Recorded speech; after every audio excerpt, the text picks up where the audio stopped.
வணக்கம். தமிழ் வெற்றிலை சமையலுக்குள்ளே போல வாங்க. நம்மளோட சேனலை நீங்கள் ஃபஸ்ட் டைமாக பார்க்குறீங்க அப்படின்னா சப்ஸ்கிரைப் பண்ணுங்கள், பெல் ஐக்கானை கிளிக் பண்ணுங்கள், ஆல் பட்டனையும் செலக்ட் பண்ணி விட்டுருங்க ஃப்ரெண்ட்ஸ். அப்போ தான் நான் தினம் போடுற வீடியோ உங்களுக்கு நோட்டிஃபிகேஷனில் வரும். வாங்க வீடியோக்குள்ளே போகலாம்.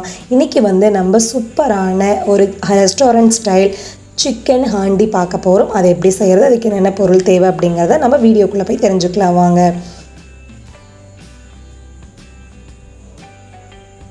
கடாய் வச்சுக்கோங்க. கடாய் நல்லா ஹீட் ஆனதும் 1.5 டேபிள் ஸ்பூன் அளவு எண்ணெய் சேர்த்துக்கோங்க. அதில் 1 ஸ்பூன் அளவு இஞ்சி பூண்டு பேஸ்ட்டு சேர்த்துட்டு சிக்கன் அதை நல்லா பரட்டி விட்டுடலாம். பரட்டினதுக்கப்புறமா நம்ம க்ளீன் பண்ணி வச்ச சிக்கனை இதுக்குள்ளே சேர்த்துக்கலாம். சிக்கன் நான் 1/2 kg எடுத்திருக்கேன். போன்லெஸ் சிக்கன் வாங்கிக்கோங்க. வாங்கிட்டு பண்ணிங்க அப்படின்னா தான் இந்த ஹண்டி சிக்கன் கிரேவிக்கு ரொம்ப சூப்பராக இருக்கும் டேஸ்ட்டு. இப்போ இது எல்லா சிக்கனையும் நம்ம கடாயில் சேர்த்தாச்சு. சேர்த்துட்டு அடுப்பை கொஞ்சம் மிதமான தீயிலே வச்சுட்டு லைட்டாக பரட்டி விடுங்க.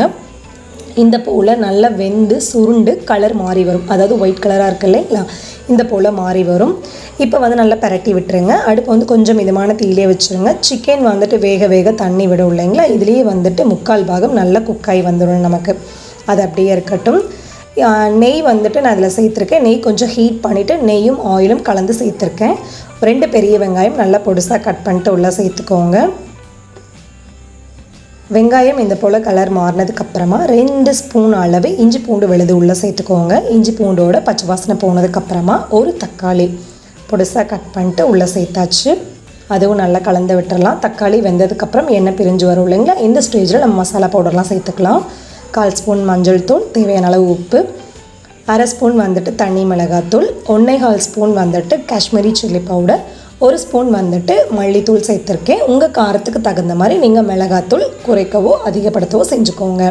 இப்போ நம்ம கடாயில் வேக வச்சோம் இல்லைங்களா, அந்த சிக்கனை இதில் நம்ம சேர்த்தாச்சு. சிக்கனை சேர்த்துட்டு இப்போ நல்லா கலந்து விட்டுறலாம். நம்ம சிக்கன் அந்த மசாலாலே நல்லா கலந்து விட்டுடலாம். அடுப்பை கொஞ்சம் அதிகப்படுத்தி இந்த போல் பண்ணுங்கள். அவ்வளோதான், நல்லா சூப்பராக கலந்தாச்சு. நல்ல சிக்கனில் அந்த மசாலா நல்லா கோட் ஆகிருச்சு பாருங்கள். நல்லா கலந்ததுக்கப்புறமா இது தயிர் ஃப்ரெஷ்ஷாக இருக்கிற தயிர் 1 கப் அளவு எடுத்துக்கோங்க. அதை லைட்டாக மிக்சியில் நீங்கள் ஒரு பல்ஸ் பண்ணிவிட்டு உள்ளே சேர்த்தாலும் சரி, நீங்கள் தயிராக அப்படியே சேர்த்திங்க அப்படின்னா கொஞ்சம் திரியாக இருக்கிற மாதிரி இருக்கும். நான் நல்லா ஃபோக் வச்சு நல்லா கலந்துட்டேன். கலந்ததுக்கப்புறம் தான் அதை நான் உள்ளே சேர்த்துருக்கேன். தயிராக சேர்க்காமல் நீங்கள் மோர் போல் பண்ணி சேர்த்திங்க அப்படின்னா கரெக்டாக இருக்கும் உங்களுக்கு. இப்போ நல்லா அது வெந்துருச்சு சிக்கனில். இப்போ மேலால் கொஞ்சம் கஸ்தூரி மேத்தியெல்லாம் சேர்த்துக்கலாம். இது வேறு ஒன்றும் இல்லைங்க, காஞ்ச வெந்தயக்கீரை. அது நல்லா கையில் க்ரஷ் பண்ணிவிட்டு உள்ளே சேர்த்தாச்சு. ஒரு பச்சை மிளகா, அதாவது உங்கள் காரத்துக்கு தகுந்த மாதிரி 1 or 2 சேர்த்துக்கலாம் நீங்கள். மேலால் சேர்த்ததுக்கப்புறம் நல்லா கலந்ததுக்கப்புறமா இது ஃப்ரெஷ் க்ரீம். நீங்கள் ஃப்ரெஷ் க்ரீம்னு கேட்டிங்க அப்படின்னாவே நிறைய கடையில் சூப்பர் மார்க்கெட்டில் அவைலபிளாக இருக்குது. அந்த க்ரீம் 1/2 கப் அளவு சேர்த்துக்கோங்க.